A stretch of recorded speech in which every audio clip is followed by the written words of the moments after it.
Over the past 4 years, we've loved sharing with you the ups and downs of our sailing adventure on board our 20-year-old catamaran, Indioko. And if you've been following, you'll know that we've been put through our paces of boat ownership. When we first found Indy, she was nothing more than a shell of a boat. And between installing, repairing, and replacing almost every system on board, we've learned a lot about what it takes to build and maintain a blue water cruiser. We've not always done it the right way, whether that be a lack of knowledge, resources, or budget, but somehow we've always managed to find a way to keep on sailing. Our improvised repairs have held up for more than 13,000 nautical miles, and we're now halfway across the Pacific Ocean. But sometimes they come back to bite us. And we really didn't see this one coming.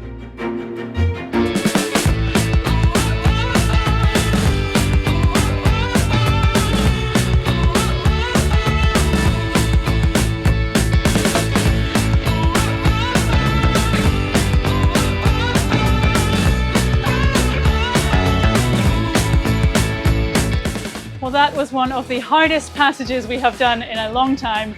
24 hours at sea, not what we expected at all. We are currently making an emergency stop into an atoll that we had not planned to come to because pretty much everything that could possibly have gone wrong went wrong in a spectacular fashion. But we need to concentrate. We will tell you what happened when we get settled.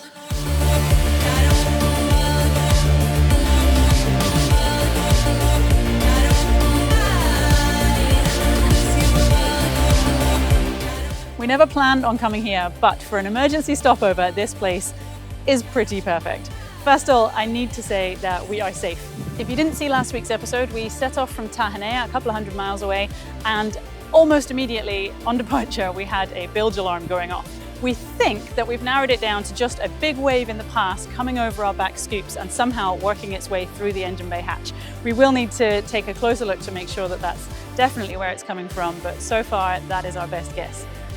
Unfortunately, underway we had an even bigger problem that is more concerning. So what do we have? Long story short, our fuel tank exploded, or at least we think it did. Hooray! That's always what you want. Yeah, so I'm just undoing the assembly that got us here, thankfully. Essentially, there's not much left in there actually. Yeah, we were going along and I kept trying to work out why on earth we couldn't fire up the generator to get more power into our batteries, because along with seawater in the bilge and all the other issues, all of our instruments went dark on us suddenly. I'm like, that's not good. And our battery level had died so low that it was tripping our breakers. We couldn't see where we were going. We didn't have nav lights. We didn't have AIS, so no one else could see us, which wasn't great. So we thought, that's fine, we have a generator. We fixed the generator for a reason. And then it wouldn't start. And having gone around in circles for a while, eventually I decided to just grin and bear it. Our fuel sender, which is this little rod thing, which tells us how much fuel is in the tank, I had a theory it was malfunctioning, but when I took it out and peered inside, turns out there is no fuel in the tank. Yeah, not what we were expecting at all. No. So, so all the seawater we were seeing in the bilge, turns out it was a mix of seawater and diesel, which is really, really bad. Yeah, so what we thought was a relatively full diesel tank, because we filled up before we left Tahiti, is suddenly empty and shouldn't be. So all the diesel that should be there ready for the engine is now not. Yeah, we're just going to disassemble everything here, disconnect every hose, and then our big mission is going to be to lift this fuel tank out of the boat into the cockpit and then try and find the leak. Thankfully, this is not the first time this has happened. That sounds a very odd thing to say, but 5 days after we bought Indioko, so that's almost exactly 4 years ago, this same fuel tank did the same thing and leaked all of our diesel out in a very short space of time. And so we spent Christmas 2020 lifting this diesel tank out into the cockpit, turning it upside down and repairing it. So that's two good things. One, it means that we know how to get the tank out. And two, it means that if we can repair it, we can expect it to last another 4 years. So we're holding on to the little shiny rays of hope this morning as we try and tackle this massive headache.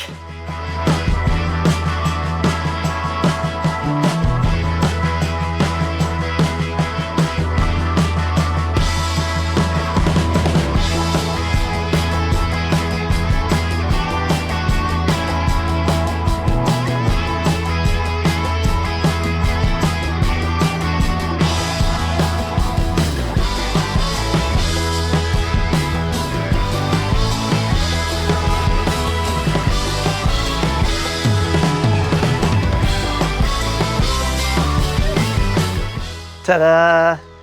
It's stuck on my fingers. Oh. Ta-da! Whew. All right, one fuel tank. So now that we have it in the cockpit, we're going to turn the whole fuel tank over so that we can inspect the bottom. From this angle, annoyingly, it looks in quite good condition. I don't quite know what we're going to do if we turn it over and find there isn't a leak, because then we're completely stumped. Anyway, we're just going to like put some cushions or something here to protect all of these fittings and then see what it looks like upside down. I think as Brownie said, the only concerning thing is we're not seeing any obvious holes or damage or evidence of leaking. So really hoping we get flipped over and we just find the bottom is like, no, I'm not. I'm not really hoping we turn it over and the bottom's just corroded to pieces. That's even more work. I don't know what we're expecting at this point in time, but it does mean... tiny, tiny hole with big arrows saying, this is the one! Yeah, that'd be good. What it means is we actually have this situation in our bilge now. So this is a big open area where all the hoses had been connected, and you can still see some of the water / maybe diesel hiding down in the bottom there. So I guess what that means is we can get this properly cleaned out, get rid of all of that liquid into containers, I guess, and then we're just running on half the fuel we thought we had. So I think this is almost best case scenario. I think we've found at least 2, if not more. So the way this tank was built, they literally just bended a sheet of... Bended? I'm so tired. Bent a sheet of aluminium in the shape they needed to fit in the hull and then put the ends on. But in doing so, they've made these kind of corners or weak points. And this corner, which is usually on the very bottom where the tank becomes flat for the floor, is particularly weakened. So I think, well, this one I pushed on it and immediately some gunge came out. So that's weak. And back here, I think this one, there's some water or diesel comes out when I squeeze there. So yes, they are very obvious blistery leak points, and but they're also very specific, so we can target them. I think so. So basically, I think what we'll do is we'll sand back a strip along that corner and just repaint and coat that. So full disclosure, if we haven't said already, this isn't the first time we've done this. This isn't our first rodeo. This is actually not what a fuel tank should look like. No. You can see where we painted and then stopped painting last time. Yeah. So we'll strip this back and we'll sand it nice and neat, make sure we've caught any and all pits and holes. First things first, a bunch of you are going to come in the comments and say, we're not doing this properly. The right way is to just replace your whole fuel tank with something made of plastic and it'll never go wrong ever again. And trust me, we'd love to. We absolutely would. However, as we are in the middle of nowhere, as we're battling our way to even more in the middle of nowhere, there aren't many plastic tank manufacturers around. And so we're having to readdress solutions that we already tried when we first got Indioko. So I just sanded back across this sort of top seam here that we thought might be the culprit. And the one that I thought it was going to be was just here. And yeah, there's a bit of a pit there, which is not good, but it's also not, I don't think that goes all the way through to the tank. And then I made it over to this end of the tank. There's a full-blown hole in our tank right there, all the way through. I can hear it howling air when I blow in the hole. So yeah, this is where we lost all our fuel, basically. So what we'll do is we'll whip out the various epoxies that we have on board and find one that works with aluminium. Putty fill that hole, I hope, and probably just do 2 or 3 of the other ones that I'm maybe a little bit skeptical of in the process. And then hopefully with a little bit of acetone wipe down, we can paint this up with epoxy Interprotect, which is like an epoxy paint, which is what this gray stuff is.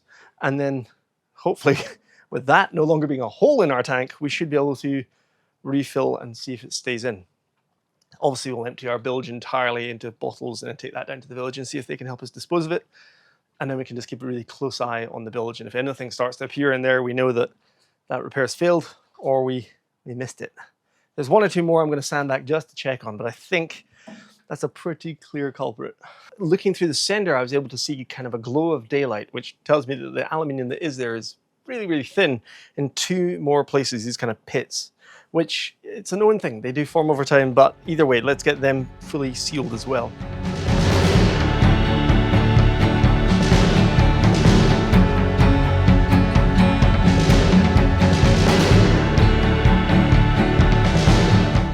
All right, we have given this tank a couple of days to cure up. It is looking very bright and white.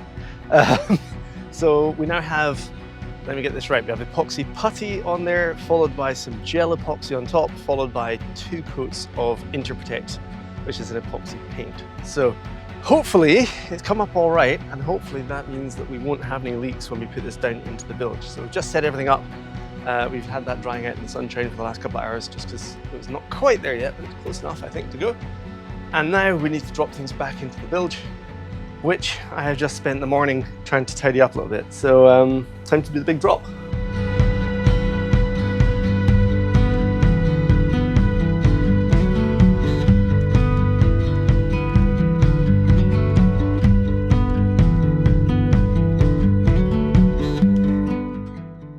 So with that repair almost finished, I just wanted to remind you about the Odyssey Sailing Festival. We are going to be sailing in the BVI in April for 1 week with a bunch of other YouTubers, TV stars, world record holders. It is going to be so much fun, a week on the water with just a whole ton of parties and lots of mad stuff happening.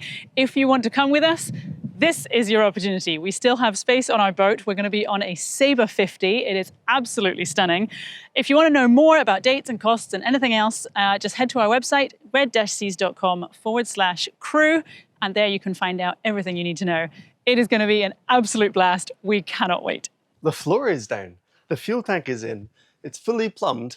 And this morning I took a peek because just as we went to bed last night, we poured a bit of diesel from a jerry can in there just to sort of feel to test it.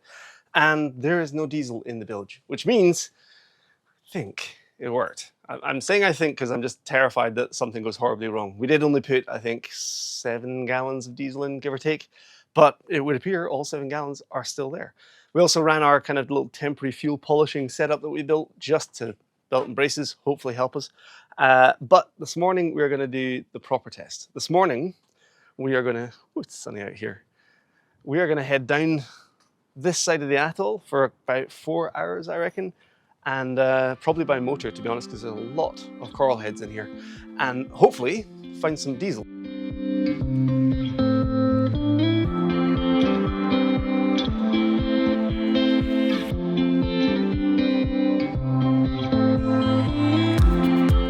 Well, after 3.5 weeks of basically non-stop sailing and only pulling over in remote, uninhabited atolls, it feels like we have finally arrived in a metropolis. There are like 6 other boats here in the bay. I can hear people on shore and I can see houses and buildings.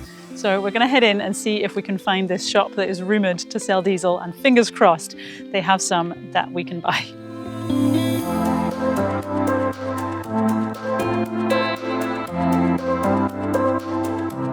So we're seeing a church and what looks like a sports centre. How massive do you think this city is? It's feeling very big. It's proper buildings. I'm excited. Concrete, and there's boats in a harbour. If there's boats, there must be traffic, so there must be diesel. There must be traffic.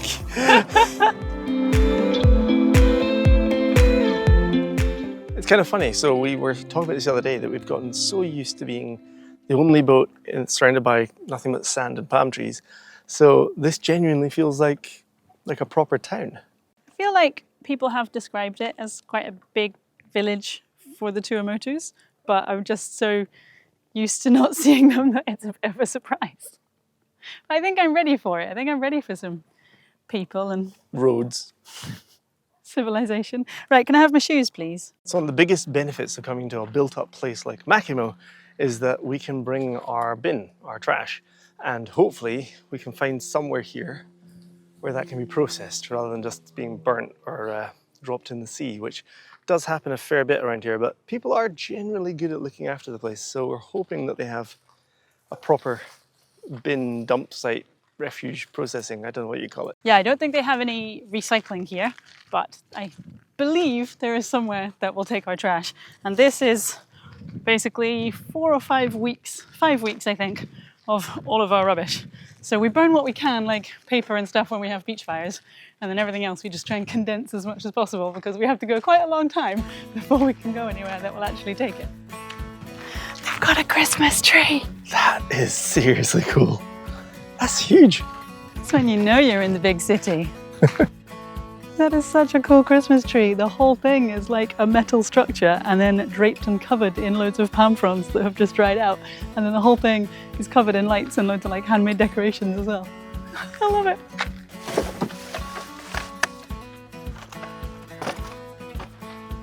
Oh, just. Where's my fits? Sorry. So the other day we had a phone call with our nieces who are 9 and 7. and they are both very much into Moana. And also Moana 2 has recently come out, and we had the joy of explaining to them that Moana is kind of based around French Polynesian culture or beliefs, I suppose.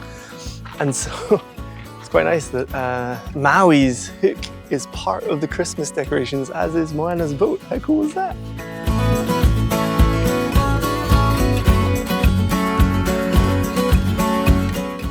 It's so nice seeing everybody like decorating for Christmas. We've just seen a group of people at the church putting up bunting and folding palm leaves or fronds. Yeah. Pleating them into flower shapes and things that they decorate all the walls and pillars with. It's yeah, really cool. It's like when we went to Heva in the Marquesas last year, at the big festival where they just decorated everything with palm leaves and flowers and stuff. Absolutely beautiful. But everybody is just so friendly. Like, we've seen so many people out for the evening, just out riding their bikes or having a walk with a dog or whatever. And we just bumped into one of the teachers from the middle school here who was saying that the schools have just finished for the Christmas holidays, and there's like, I think she said 150 kids. 150 kids in the one school, yeah. Fairly sizable village for being in the middle of nowhere. I mean, it's fed by other atolls, so that kids actually come across from other atolls to come to school here. Yeah, this is like the hub. Do you think it's because it's bigger or because it's like cooler, really well-known establishment for the education? It's like, oh, that's where you want to go for the good schools. Oh, clearly, yeah, that's what it is. I don't know if it's boarding, though. Is it a boarding school? I mean, it must be if they're coming from another atoll. I don't know, maybe it's like the school bus ride is just a dinghy ride across. Yeah. Maybe not. It was quite cool though, because so this lovely lady, she pulled over and just said hi. She thought we were somebody else. Ironically, we're very mistakable because we fit right into the... Well, she said, she came over and, are you Duncan? We're like, no. Oh, where are you from? I said, Scotland. Duncan's from Scotland. Oh, right, okay. So we haven't met Duncan. However, it turns out that she used to work in the area of Aberdeen in Scotland where I was born. How cool is that? So she was teaching in the school that your brother went to when you were there. I think so. So you basically already know each other. Basically family. When we're in an atoll, I love going to look at the waves on the outside or like going to see the pass because it's always so calm inside. And I know there has been no wind today, so the waves aren't massive. But even just like the rolling ocean swell as it crashes onto the land, it's like such a dramatic difference from only like 10 meters that way. Well, it's also like, you have to remember, that is just open Pacific Ocean. Like, looking that way, the next stop is like basically like Peru. Yeah. So it really is just this vast open space. And now you know the waves are not built up between here and Peru, you know? Yeah. And I did read somewhere the other day that I think the Tuamotus is the lowest lying landmass in the world, which is really not surprising because it's basically like 30 centimeters of sand and the occasional palm tree, and that's all you get here. But when you read it in a stat, it like makes it real. Well, it makes it scary because there's the whole argument it might not be here in a very short period of time, relatively speaking. Yeah, I do love the fact that in traveling, like we've met a few people who've been traveling for a long time and they might have come back to somewhere. We met someone who'd been here 10 years ago, and you hear a little bit of how the place has changed in that time. And so I know that if we were to come back here in 10 years' time, I'm sure it would be very different. And so there'll be a Hilton. Just trying to like soak up what these parts of the world are like now while they are still relatively untouched, and we have the freedom to go to them when nobody's heard of them and nobody visits. It's quite special.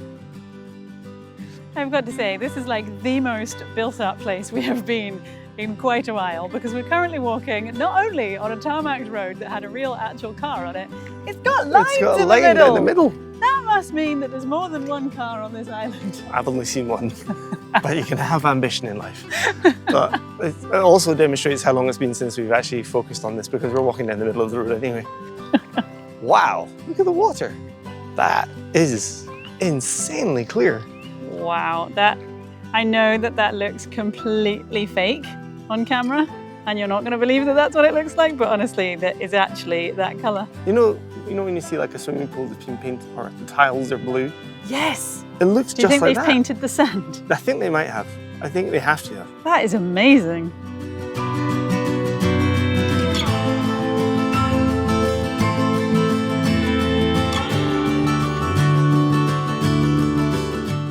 Okay, so we have heard rumour that if we go in here and ask nicely, they might be able to provide us with diesel to a jerry can situation, which would take quite a few runs. It would, but it would do. It's not like we're going to a fuel station. This is just like a small grocery store. Corner shop. I don't know if it's going to be limited to like, yes, you can have 10 gallons and be grateful for it. Or if it's like, oh yes, we've got a little bit extra from our business. I don't know if they actually sell it or if it's just like extra stuff. Yeah, because we should point out these shops are basically in the back of people's houses. So it's not like a full-blown grocery store even. Well, I think this one's a bit bigger, but still. Fingers crossed. So good news. First of all, they said, yes, we have diesel and yes, you can buy as much of it as you like.